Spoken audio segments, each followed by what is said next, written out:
Hi, welcome to Anju's cooking. இன்றைக்கி நம்ம கிராமத்து ஸ்டைலில் மீன் குழம்பு பார்க்க போகிறோம். இதில் 3 முக்கியமான விஷயம் இருக்குது. குழம்பு திக்காகவும் டேஸ்ட்டாகவும் இருக்கிறதுக்கு. அதை வாங்க வீடியோக்குள்ளே போய் பார்க்கலாம்.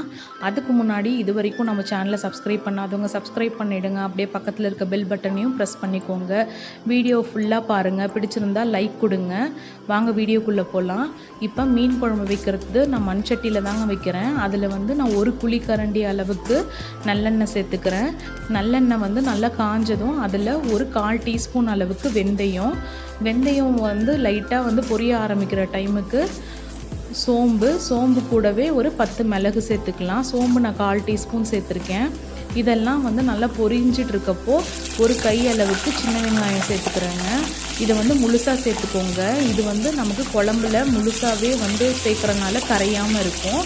இது நான் ஓரளவுக்கு இந்த மாதிரி வணங்கின வாட்டி இது கூட 1/4 கிலோ சின்ன வெங்காயத்தை இந்த மாதிரி கட் பண்ணி சேர்த்துக்கிறேன். இது குழம்பு ஃபுல்லாக கொதி நம்ம இறக்கும் போது இது கரைஞ்சிடும். அதனால் இது இப்படி சேர்த்துக்கிறோம். இது தாங்க ஃபஸ்ட்டு ஸ்டெப்பு. வெங்காயம் இந்த கட் பண்ணி சேர்க்கும் போது குழம்பு திக்காகிறதுக்கான முதல் ஸ்டெப்பு வெங்காயத்தை இந்த மாதிரி கட் பண்ணி சேர்க்குறது. இதை நல்லா இந்த கோல்டன் கலர் லைட்டாக வர வரைக்கும் நல்லா வணக்கிக்கோங்க. இது நல்லா வணங்கின வாட்டி இது கூட 5 பல் பூண்டு சேர்த்துக்கலாம். 5 பல் இடித்த பூண்டு சேர்த்துக்கலாம். அப்போ தான் ஃப்ளேவர் நல்லாயிருக்கும். இதை நல்லா மிக்ஸ் பண்ணி விட்டுடுங்க. இது கூட நான் 2 தக்காளியை ரஃப்பாக கட் பண்ணி கையில் நல்லா மேஷ் பண்ணி எடுத்து வச்சுருக்கேங்க. இதை கையில் நல்லா மேஷ் பண்ணி சேர்க்கும் போது உங்களுக்கு குழம்பு திக்காகிறதுக்கு ஹெல்ப் பண்ணும். அதனால் கையில் நல்லா கரைச்சி சேர்த்துக்கோங்க. ரஃப்பாக கட் பண்ணி கையில் லைட்டாக கரைச்சி சேர்த்துக்கோங்க. இது தாங்க 2வது ஸ்டெப்பு குழம்பு திக்காகவும் டேஸ்ட்டாகவும் இருக்கிறதுக்கு. இப்போ இது ஓரளவுக்கு நல்லா வணங்கிடுச்சு. இப்போ இது கூட நம்ம மசாலா பொடியெல்லாம் சேர்த்துக்கலாம். மஞ்சள் பொடி 1/4 டீஸ்பூன், 1 டேபிள் ஸ்பூன் அளவுக்கு மிளகா பொடி சேர்த்துக்கோங்க. 2 டேபிள் ஸ்பூன் கொத்தமல்லி தூள், அதில் 1 டீஸ்பூன் அளவுக்கு சோம்பு பொடி. இதெல்லாம் சேர்த்து நல்லா பரட்டி விட்டுடுங்க. நல்லா பரட்டி விட்டுட்டு இதில் நம்ம புளி தண்ணி சேர்த்துக்கலாம். இதில் 3வது ஸ்டெப் நான் சொன்னேன் இல்லையா, 3 ஸ்டெப்ஸ். அதில் 3வது ஸ்டெப் கொத்தமல்லி தூள் தான். அது 2 ஸ்பூன் சேர்த்திங்கன்னா தான் குழம்பு நல்லா திக்காக இருக்கும். புளி தண்ணி தேவையான அளவுக்கு சேர்த்துக்கோங்க. நான் சின்ன எலுமிச்சப்பழ சைஸ் அளவுக்கு புளி எடுத்து கரைச்சி சேர்த்துருக்கேன். இது கூட கொஞ்சம் தண்ணி சேர்த்து அட்ஜஸ்ட் பண்ணிக்கலாம். அப்போ தான் நல்லா கொதித்து புளியோட பச்சை ஸ்மெல் போகும். உப்பு சேர்த்து நல்லா மிக்ஸ் பண்ணி விட்டு புளி ஊற்றிருக்கோம் இல்லையா, அதோட பச்சை ஸ்மெல் போகிற அளவுக்கு நல்லா கொதிக்க விட்டுட்டு நல்லா அந்த ஸ்மெல் போன வாட்டி நம்ம அது கூட தேங்காய் சேர்த்துக்கலாம். நான் அரைச்ச தேங்காய் 1 கப் அளவுக்கு சேர்த்துக்கிறேன்.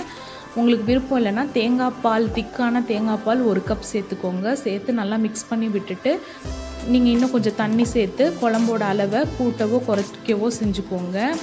இப்போ இந்த அளவுக்கு நல்லா மிக்ஸ் பண்ணி விட்டுட்டு இப்போ இதை நல்லா கொதிக்க விடுங்க. இப்போ இந்த மாதிரி நுரை வரும். இந்த நுரையெல்லாம் சைடில் போயிட்டு உங்களுக்கு செப்பரேட் ஆகிடும். அந்த அளவுக்கு வர வரைக்கும் நல்லா விடுங்க. அப்போ தான் குழம்பு ரெடி ஆகிடுச்சின்னு சொல்லிட்டு அர்த்தம்.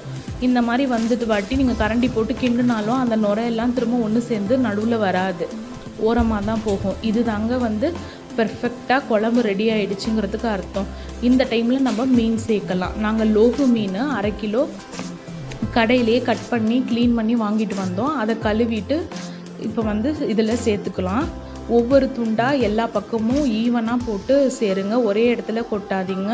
சேர்த்துட்டு கரண்டி போட்டு நல்லா ஒரு ட்ரிப்பு மிக்ஸ் பண்ணி விடுங்க. மீன் துண்டு எல்லாமே குழம்புல முழுகிற அளவுக்கு நல்லா மிக்ஸ் பண்ணி விடுங்க. மிக்ஸ் பண்ணி விட்டுட்டு ஒரு 5 மினிட்ஸ் அளவுக்கு அடுப்பை ஃபுல்லாக சிம்மில் வச்சு குக் பண்ணுங்கள். அப்போ தான் மீன் நல்லா வேகும். அந்த குழம்போட அந்த ஃப்ளேவர் எல்லாம் மீனில் நல்லா அப்சர்வ் ஆகிற அளவுக்கு விடும். அதனால் ஒரு 5 மினிட்ஸ் சிம்மில் வச்சு குக் பண்ணுங்கள். அப்போ தான் மீன் ஃபுல்லாக அந்த டேஸ்ட் நல்லா இறங்கும். இப்போ 5 மினிட்ஸ் ஆகிடுச்சு பாருங்கள். அந்த எண்ணெயெல்லாம் நல்லா மிதந்து வருது. இப்போ இந்த டைமில் நம்ம குழம்புக்கு தாளிப்பு ரெடி பண்ணிடலாம். அதுக்கு 1 டேபிள் ஸ்பூன் அளவுக்கு நல்லெண்ணெய் தான் எடுத்திருக்கேன். அது கூட கொஞ்சம் கடுகு. அது நல்லா பொரிஞ்சிட்டு இருக்க டைமில் ஒரு கொத்து கருவேப்பிலை சேர்த்துக்கலாம். கருவேப்பிலை போட்டு கருவேப்பிலை நல்லா பொரிஞ்சதும் அதை எடுத்து நம்ம குழம்பு மேலே கொட்டிடலாங்க. ஸ்டவ் ஆஃப் பண்ணிவிட்டு அதுக்கப்புறம் குழம்பு மேலே கொட்டுங்க.